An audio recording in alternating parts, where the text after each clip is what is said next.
سورہ آل عمران تیسرا پارہ اور آیت نمبر 77 ہے سورہ آل عمران کی، تیسرا پارہ ہے اور 8واں رکوع جاری ہے۔ سورہ آل عمران کا 8واں رکوع جاری ہے اور تیسرے پارے کا 16واں رکوع جاری ہے۔ آیت نمبر 77۔ اعوذ باللہ من الشیطان الرجیم، بسم اللہ الرحمن الرحیم۔ ان الذین یشترون بعہد اللہ وایمانہم ثمنا قلیلا اولئک لا خلاق لهم فی الآخرة ولا یکلمهم اللہ ولا ينظر إليهم يوم القيامة ولا يزكيهم ولهم عذاب أليم۔ وإن منهم لفريقا يلوون ألسنتهم بالكتاب لتحسبوه من الكتاب وما هو من الكتاب ويقولون هو من عند الله وما هو من عند الله ويقولون على الله الكذب وهم يعلمون۔ صدق اللہ العظیم۔ ان الذین یشترون بعہد اللہ، جو لوگ مول لیتے ہیں یا خریدتے ہیں اللہ کے عہد پر، وایمانہم اور اپنی قسموں پر، ثمنا قلیلا تھوڑا سا پیسہ، تھوڑی سی ثمن، تھوڑے سے پیسے، اولئک لا خلاق لهم فی الآخرہ، یہ وہ لوگ ہیں کہ ان کا آخرت میں کوئی حصہ نہیں، ولا یکلمہم اللہ، اور نہ قیامت کے دن اللہ ان سے بات کریں گے، ولا ينظر الیہم، نہ ان کی طرف رحمت کی نظر سے دیکھیں گے یوم القیامہ، قیامت کے دن، ولا یزکیہم، اور نہ اللہ ان کو پاک کرے گا، ولہم عذاب علیم، اور ان کے واسطے دردناک عذاب ہوگا۔ وَإِنَّ مِنْهُمْ، اور بے شک ان میں، لفریقاً، البتہ ایک فریق ہے، ایک گروہ ہے، یلوون السنتہم بالکتاب، زبان مروڑ کر کتاب پڑھتے ہیں، زبان مروڑ کر کتاب پڑھتے ہیں، لتحسبوہ من الکتاب، تاکہ سننے والے یہ سمجھیں، تاکہ یہ آپ سمجھیں کہ یہ کتاب میں سے ہے، وما هو من الکتاب، حالانکہ وہ کتاب میں سے نہیں ہوتا، ویقولون، اور وہ کہتے ہیں هو من عند اللہ، یہ جو زبان مروڑ کر وہ پڑھتے ہیں یہ اللہ کی طرف سے ہے، وما هو من عند اللہ، حالانکہ حقیقت یہ ہے کہ وہ اللہ کی طرف سے نہیں ہوتا، ویقولون علی اللہ الکذب، اور وہ اللہ پر جھوٹ بولتے ہیں، وہم یعلمون، جان بوجھ کر، اس حال میں کہ وہ جانتے ہیں کہ ہم جھوٹ بول رہے ہیں۔ یہود کی سازشوں، اہل کتاب کی سازشوں کے متعلق گفتگو چل رہی تھی، اور گزشتہ سبق میں ان کی ایک یہ سازش بھی اور ان کی یہ ایک جو گناہ بھی، اس کے بعد متعلق بات چلی تھی کہ وہ امانت کے اندر خیانت کرتے ہیں، امانت کے اندر خیانت کرتے ہیں۔ تو جو امانت کے اندر خیانت کریں گے، اور پھر اس میں بھی آ گیا تھا کہ اللہ تعالیٰ نے ان سے جو عہد لیا ہے، اللہ تعالیٰ نے ان سے جو عہد لیا، اس عہد کی یہ پاسداری نہیں کرتے، کہ اللہ نے ان سے عہد لیا تھا کہ جو نبی آئے گا اس کی تم نے شریعت کو ماننا ہے، اس پر چلنا ہے اور اسی کے مطابق تم نے عمل کرنا ہے۔ پھر ان کی کتابوں میں بھی یہ لکھا ہے کہ نبی آخر زمان صلی اللہ علیہ وسلم تشریف لائیں گے اور ان کی شریعت پر آپ نے چلنا ہے، اس کو ماننا ہے، اس کو ان پر ایمان لے کے آنا ہے۔ لیکن چونکہ ان کا گمان یہ تھا کہ نیا جو نبی آئیں گے وہ بنو اسرائیل میں سے آئیں گے، تو ہم وہ اس منتظر میں تھے، اور یہ کہتے ہیں ذالک فضل اللہ یؤتیہ من یشاء، جیسے گزر بھی چکا، یہ تو اللہ کا فضل ہے، جس کو اللہ دے دے، جس کو اللہ دے دے۔ تو اس لیے اللہ تعالیٰ نے نبی بھیجے بنو اسماعیل میں سے، تو اس ضد اور ہٹ درمی کی وجہ سے وہ نبی کرم صلی اللہ علیہ وسلم پر ایمان نہیں لاتے تھے، قرآن پر ایمان نہیں لاتے تھے، اور طرح طرح کے اعتراضات اور طرح طرح کی باتیں بناتے تھے۔ حالانکہ یہ بار بار جو ایک بات آ رہی ہے کہ وہ یہ کام کرتے تھے اس حال میں کہ وہ اس بات کو جانتے تھے، یعنی جانتے بوجھتے ہوئے یہ کام کرتے تھے۔ پہلے بھی کئی دفعہ گزر چکا کئی آیت میں، اور اب بھی آج کی آیت میں بھی یہ ہے کہ وَهُمْ يَعْلَمُونَ، اس حال میں کہ وہ جانتے تھے۔ تو اس بات کی دلیل ہے جیسے دوسری آیت میں تصریح بھی ہے کہ يَعْرِفُونَهُمْ كَمَا يَعْرِفُونَ أَبْنَاءَهُمْ، یعنی نبی کرم صلی اللہ علیہ وسلم کو اس طرح وہ جانتے تھے، ان کو پتہ تھا کہ یہ حق پر ہے، جیسے اپنے بچوں کو پتہ ہوتا ہے کہ یہ بھائی میرا ہی بیٹا ہے، میری اولاد ہے۔ اس طرح نبی کرم صلی اللہ علیہ وسلم کے متعلق بھی ان کا ایمان، یعنی دلی تو ایمان تو نہیں لاتے تھے، لیکن دل ان کا مانتا تھا کہ یہ سچ ہے، لیکن چونکہ ضد اور ہٹ درمی تھی، اور دوسری بات یہ تھی کہ اصل میں دکان بند ہو جانی تھی۔ ان کی جو دکان ہے وہ روزی کا ٹھیا بند ہو جانا تھا۔ وہ کہتے کہ اگر لوگوں کو سچ بتائیں، اتنا عرصہ لوگوں کو جھوٹ بتا کے اب انہی لوگوں کو جب ہم سچ بتائیں گے تو یہی لوگ ہمیں تھپڑ ماریں گے کہ دیکھو کل تم یہ بات کر رہے تھے، آج تم یہ بات کر رہے ہو، اتنا عرصہ جو تم نے ہم سے نذرانے کھائے ہیں، اتنا عرصہ جو تم ہم سے جو ہے نا وہ لیتے رہے، تو پیسے لیتے رہے ہو، وہ کدھر چلے گئے؟ اسی طرح بہت سارے معاملات میں آج کل بھی اگر کسی سے بات کی جائے کہ بھئی یہ تم غلط کر رہے ہو، یہ تم ٹھیک نہیں کر رہے، تو آخر میں پھر وہ کہتے ہیں مولوی صاحب بات یہ ہے کہ کیا کریں، مجبوری ہے، ہم نے بھی اپنی دکان کھولی ہوئی ہے، ایک سسٹم چل پڑا ہے، اگر لوگوں کو ابھی سچ بتاتے ہیں تو یہی لوگ ہمیں جوتے مارتے ہیں۔ حالانکہ آج کی آیات میں کتنا سخت اللہ کا کلام ہے، کتنی سخت ان کے متعلق یہ آیات ہے کہ ایسے لوگ جو اللہ کی عہد کو توڑتے ہیں، بیچتے ہیں، اس کے بدلے تھوڑی سی قیمت لیتے، دنیا جتنی مرضی لے لو اللہ کے حکم کے مقابلے میں کچھ بھی نہیں۔ قرآن اللہ کی کتاب یا تورات، انجیل، یہ اللہ کی جو کتابیں ہیں، یہ پوری کتاب تو درکنار ہے، پوری دنیا ایک طرف ہو جائے اور جو اللہ کی طرف سے کتاب نازل ہوئی اس کے الفاظ ایک لفظ بھی اس کا مقابلہ، اس کی پوری دنیا مقابلہ نہیں کر سکتی۔ اور وہ کیا کرتے تھے، جیسے آگے تصریح بھی ہے، وہ یہ کرتے تھے کہ مثال کے طور پر اب دیکھا کہ آگے اجمی بیٹھے ہوئے، ان کو عربی تو آتی نہیں ہے، تو اپنی زبان بھی اس کو عربی لہجے میں زبان مروڑ توڑ کے عربی لہجہ بنا کر وہ پیش کرتے، اور لوگ کہتے دیکھو یہ قرآن ہے، یہ ہماری کتاب انجیل میں ہے، یہ ہماری کتابوں میں ہے، اور یہ حکم ہے۔ اور یہ خصوصاً یہ بات روایت میں آتا ہے ان کے یہودیوں کے ان بڑے پادری علماء کے لیے تھی کہ جو یہ کام کرتے تھے کہ جب کوئی بات حکم ایسا آتا جو ان کے نظریے کے خلاف ہوتا، ان کے نظریے، آج بھی بہت سارے لوگ ایسے ہیں کہ کوئی حکم دیکھتے ہیں، قرآن میں بھی کوئی حکم دیکھتے ہیں کہ ان کے نظریے کے خلاف ہو تو اس کو مروڑنے توڑنے کی کوشش کرتے ہیں، اپنے مطابق اس کو بنانے کی کوشش کرتے ہیں۔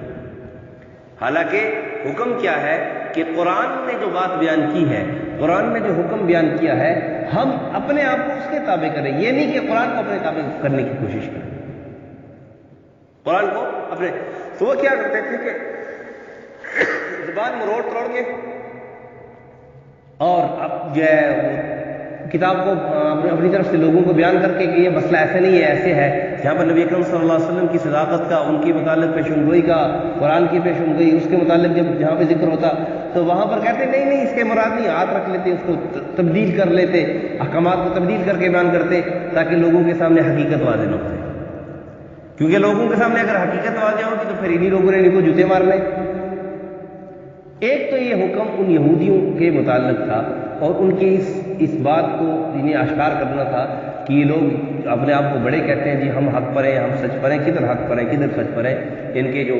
جو اندر کی باتیں ہیں، ان کے جو کرتوت ہیں وہ اللہ نے کھول کے بیان کیے قرآن کے اندر۔ ایک تو یہ بات۔ دوسری یہ کہہ دیا کہ یشترون بعہد اللہ وایمانہم ثمنا قلیلا، یہ تاجروں کے لیے ایک بڑا زبردست پیغام ہے، تاجروں کے لیے بڑا زبردست پیغام ہے۔ جیسے یہودی تھے نا، یہودی انہوں نے بھی اس کو کاروبار بنایا ہوا تھا، کاروبار ہی بنایا ہوا تھا، مقصد دنیا ہی تھا۔ اگر ان کا مقصد آخرت ہوتا تو پھر حق کو حق سمجھتے، اس کو مانتے، کیونکہ پتہ تھا ان کو ایک حق ہے۔ پھر نبی کریم صلی اللہ علیہ وسلم اگر ان کا مقصد آخرت ہوتا، آخرت کمانا ہوتا تو پھر نبی اکرم صلی اللہ علیہ وسلم پر ایمان لاتے، کیونکہ سب کچھ ان کو پتا تھا کہ نبی ہے۔ بلکہ کئی یہود جب دیکھتے تھے نبی اکرم صلی اللہ علیہ وسلم کے چہرے مبارک کو تو کہتے تھے کسی جھوٹے آدمی کا ہو نہیں سکتا، یہ مبارک نورانی چہرہ کسی جھوٹے آدمی کی نہیں ہو سکتا۔ لیکن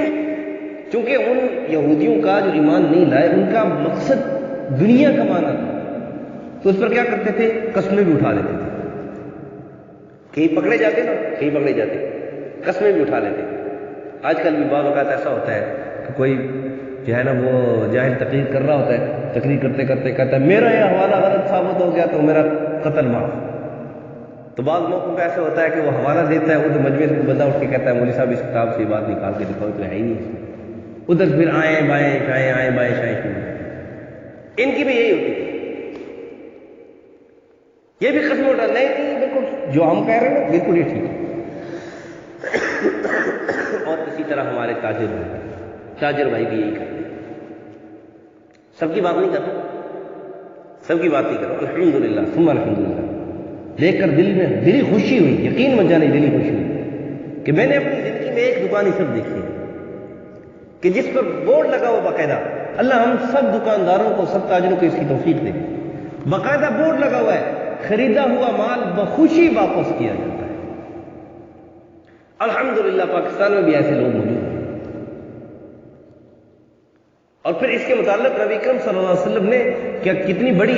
انعام کی جو ہے نا وہ انعام ارشاد فرمایا، انعام کے متعلق فرمایا کہ ایسا شخص جو تاجر ہو اس سے کوئی چیز لے جائے اور اس کو وہ واپس دے، خوشی سے واپس لے لے، تو کتنا بڑا انعام ہے۔ ہمارے تاجر بھائی کیا کرتے ہیں، دکاندار بھائی کیا کرتے ہیں، چیز لے لی، اللہ کی قسم مجھے اتنے میں پڑی ہوئی ہے، چلو ٹھیک ہے، بات یعنی اگلے بندوں کو اتنا بیوقوف بناتے ہیں، کہتے ہیں اللہ کی قسم مجھے 100 روپے کی پڑی ہوئی ہے، چلو خیر ہے آپ 80 روپے دے دیں۔ یہ اس طرح بات کر رہا ہے جیسے خریدنے والا اس کا چاچے کا بیٹا ہے یا اس کا والد ہے، اس کو ہی بیچ۔ اپنی حلال روزی خود اپنی زبان سے اپنے خود کہہ کے آپ بتاؤ، آپ خود بتاؤ، ایک عام فام آدمی بھی اس بات کو سمجھ سکتا ہے۔ ایک آدمی قسم اٹھا کے یہ کہہ رہا ہے کہ یہ چیز مجھے 10 روپے پہ پڑی ہے، اور چلو ٹھیک ہے آپ 10 روپے پہ 10 ہی دے دو، اور یہ چیز کو 5 روپے پہ پڑی ہو تو یہ جو 5 روپے کما رہا ہے اس کے لیے جائز ہے؟ خود اپنے پیٹ کے اندر آگ ڈال رہا ہے، اپنی اولاد کے پیٹ کے اندر آگ ڈال رہا ہے۔ یشترون بعہد اللہ و ایمانہم ثمنا قلیلا، قسموں کو بیچتے ہیں تھوڑی سی قیمت پہ۔ وہ کہتے ہیں نا کیا پدی کا شوربہ، کدھر اپنا ایمان جیسی اتنی لازوال قیمتی چیز اور اس کو تھوڑے سے چند ٹکوں کے بدلے بیچ دیتے ہیں اپنا ایمان۔ اور پھر شعیب علیہ السلام کی قوم نے یہ کام کیا، اللہ کا عذاب ان پر نازل ہوا، اللہ کا عذاب ان پر نازل ہوا۔ یہی کام آج کل بھی ہے۔ اس لیے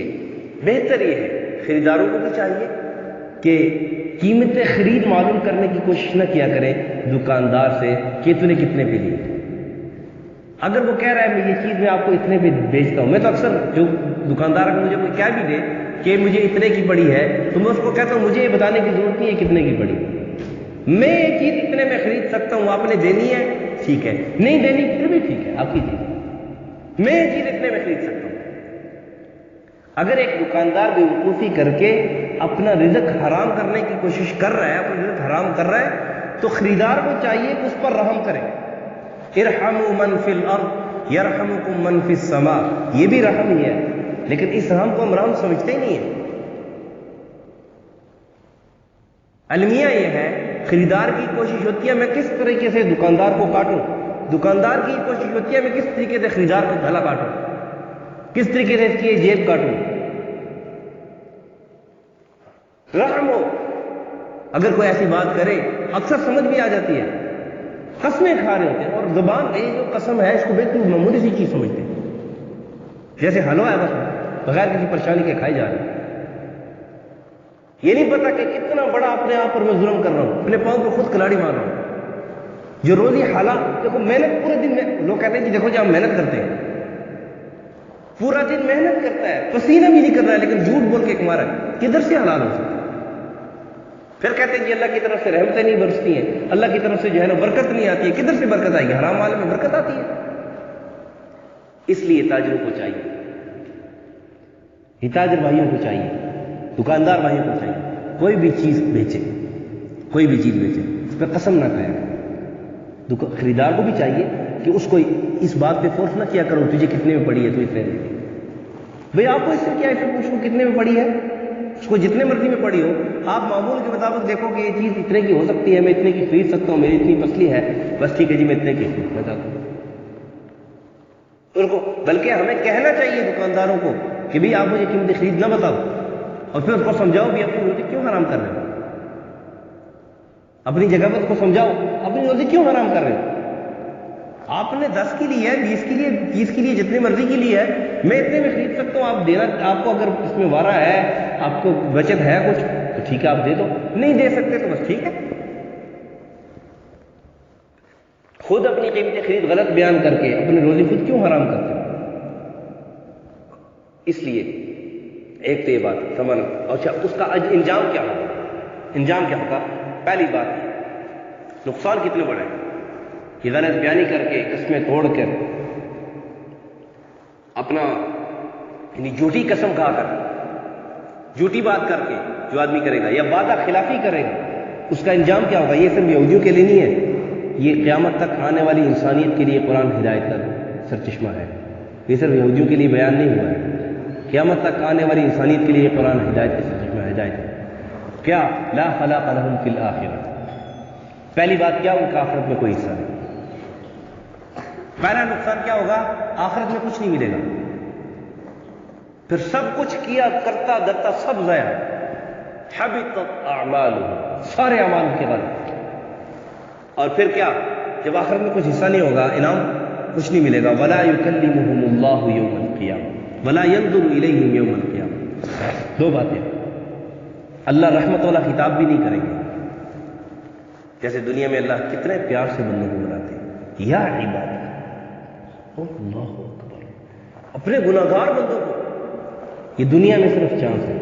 جب تک سانس ہے تب تک چانس ہے، سانس ختم پھر چانس بھی ختم۔ یہ دنیا میں جیسے پیار سے اللہ بلاتے یا عبادی الذین اسرفوا علی انفسہم، جو گناہوں کے اندر ڈوب چکے، لا تقنطوا من رحمت اللہ، اللہ کی رحمت سے نا امید نہ ہونا۔ قیامت کے دن اللہ کی رحمت والے خطاب سے یہ لوگ محروم ہوں گے، اور پھر کیا ان کے لیے کیا ہوگا؟ آگے آئے گا سارا اس پر، اخسئوا فیہا ولا تکلمون، یہ اللہ سے کہیں گے یا اللہ اننا سمعنا فارجعنا نعمل صالحا انا موقنون، اللہ اب ہم نے سن لیا، اس کے بعد اب ہمیں دنیا میں دوبارہ بھیجے نا، بس اب تو ہم اطاعت والی زندگی گزاریں۔ اللہ کیا کہیں گے؟ اخسئوا فیہا ولا تکلمون، دفع ہو جاؤ،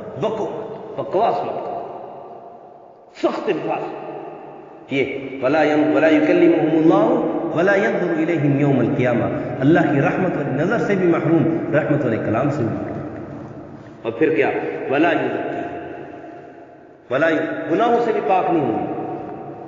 ہوتا ہے نا یغفر لمن یشاء ویعذب من یشاء، جس کو اللہ چاہے بخش دے، وہ اللہ سے پوچھنے والا نہیں، لیکن ایسے لوگ جن کے اندر یہ صفت موجود ہے، یہ خامی موجود ہے، ان کے لیے اللہ نے صاف کر دیا ولا یزکی ہے،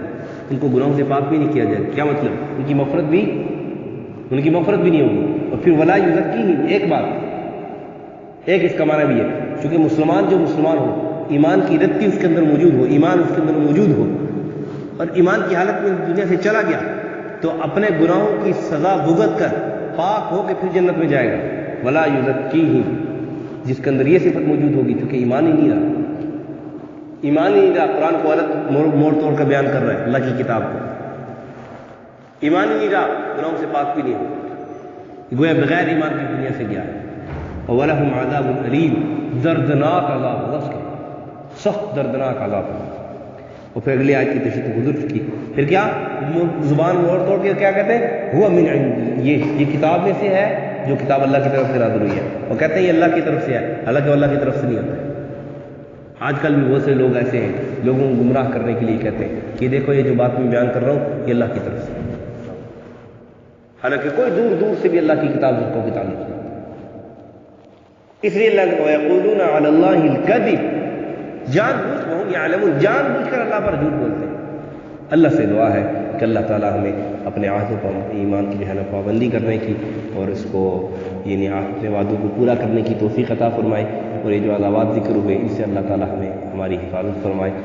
الحمد للہ رب العالمین والعاقبۃ للمتقین، والصلاۃ والسلام علی اشرف الانبیاء والمرسلین وعلی الملائکۃ المقربین وعلی عباد اللہ الصالحین۔ ربنا ظلمنا انفسنا وان لم تغفر لنا وترحمنا لنكونن من الخاسرین۔ اللهم يسر امورنا واشرح صدورنا واتمم بالصالحات اعمالنا بجاه نبيك وحبيبك محمد صلى الله عليه وسلم، صلى الله على النبي الكريم محمد وعلى اله وصحبه اجمعين۔